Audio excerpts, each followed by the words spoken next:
Both codes look forward to in the action this weekend. We'll have Frankie Foster looking ahead to. There's plenty of money on offer at Haydock this weekend, but Jason Weaver's going to join us. Look forward to the flat at Musselburgh. We've had a few classic trials already this week. Some very impressive winners as well, Jason. Field of Gold, you fancy? We've got a brand new Betfred 2,000 guineas favourite. Let's have a word about him first.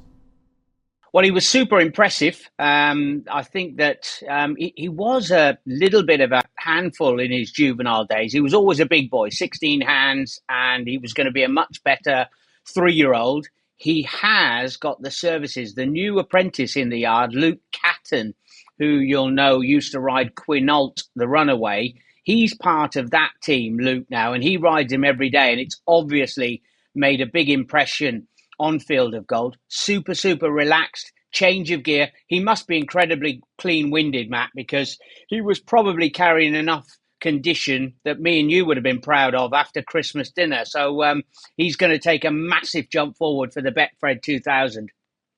Yes, any dinner, not just Christmas dinner, any dinner. Plenty of condition carried. Well, that takes us nicely through to this weekend's action then, because at Musselburgh we start with a 3-year-old contest over a mile. It is a handicap though. Hopefully the dead 8 do go to post. I always find these 3-year-old handicaps devilishly difficult.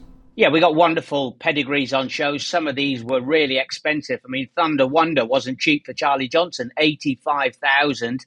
But Zawal is off the back of a pretty good win last time. He was picked up by the Quinn team for 69,000 euros, and he won his maiden in pretty comfy fashion. You got Hot Dancer down the bottom who's looking to get his first victory on the board. But it's who's the flat season belonged to so far in the hole? It's been Andrew Balding, hasn't it? He takes care of Wiltshire Lad. New trainer, was with Sir Michael Stout.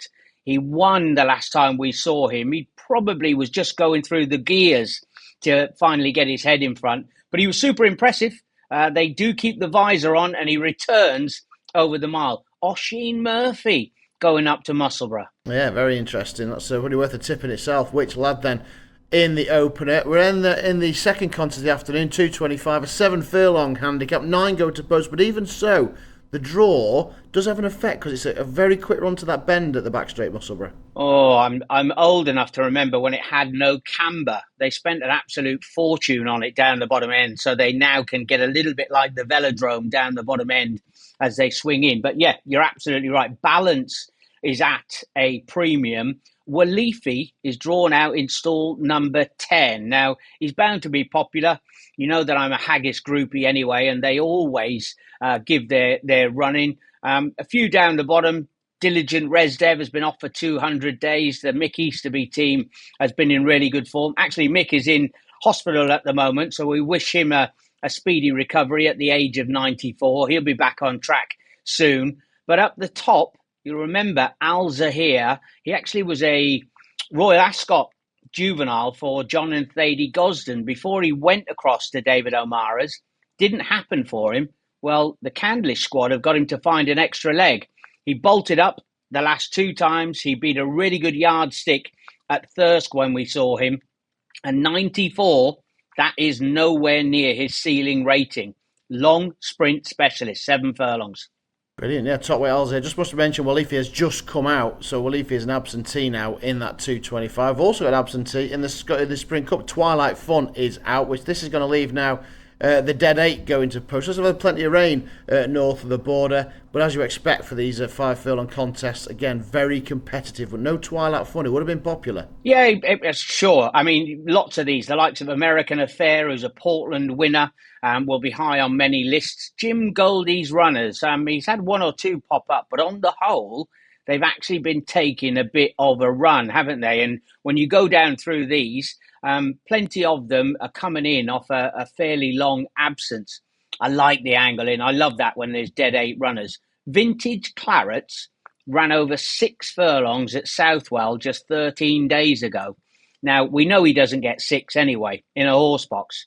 Back down to the minimum. He's only run once here at Musselburgh, and it was a really good effort.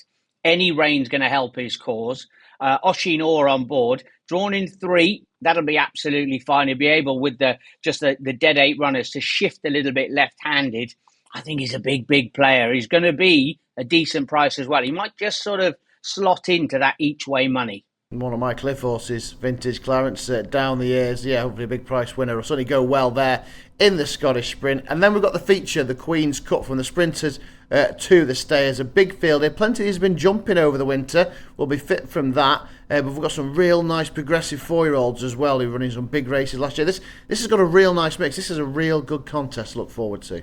Yeah, it's an absolute cracker. The older brigade, if you like, a Wise Eagle, Kihava, they have had a fantastic time for their team so far. You remember Align the Stars looked really, really good for the Johnson team when winning at Goodwood, and then they sort of threw him up in the deep end. Didn't happen. Been gelded, comes back, runs in the further flight the other day, and I thought he didn't run too bad on that occasion, but he backs up quickly just 10 days later. Falak down the bottom, he always attracts a lot of support because he's by Dubai. We had a Dan Dream, but as I mentioned before, the Goldie team, they have been taking a bit of a run now, so it's top of the pack for me, Matt. Americ at the top, third try over this distance. He was Royal Ascot material previously for Roger Varian. He had 3 runs for Carl towards the back end. It was a bit disappointing that he didn't win, but they were over shorter. Extra quarter mile.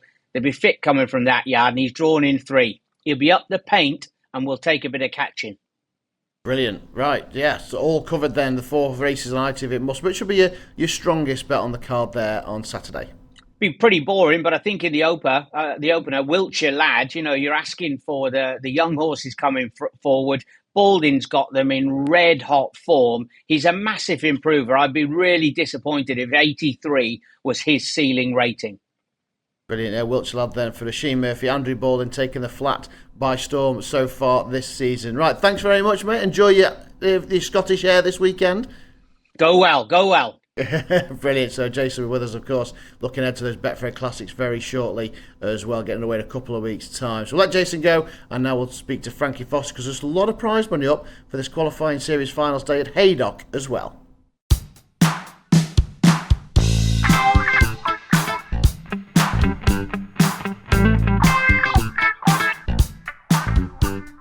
And here he is. Look at that. It's like, Morning, Matt. It was like stars in your eyes. How are you doing? All right, yeah, great. So, Jason, you were listening to us some of his flat picks. We're going to switch to the jumps for you, though. And again, there's a lot of prize money on this. It's a big series finals day at Haydock. There's plenty of money, and Dan Skelton's kind of got a free run at it because obviously Willie Mullins hasn't really qualified any runners for these throughout the season, so he's kind of got a free run, and he didn't have a bad couple of days at Cheltenham either. No, it's got interesting, hasn't it? It's going to might go down to the last 50 quid at this rate. It's good funny. I don't know if he's got too much I'm that excited about, to be honest, though. Up at Haydock, I know that he has had a good couple of days and they are running well, but he might just be running out of ammo, or at least horses that have been planned for particular races. I know that he said on ITV or Racing TV the other day that his owners have been superb, so they've given him free rein, and I think they're encouraging him to run their horses where they may have a chance. But Dan Skelton's such a good target trainer. When they're running in races that weren't their target, can they win as well? That's when it starts to get tricky.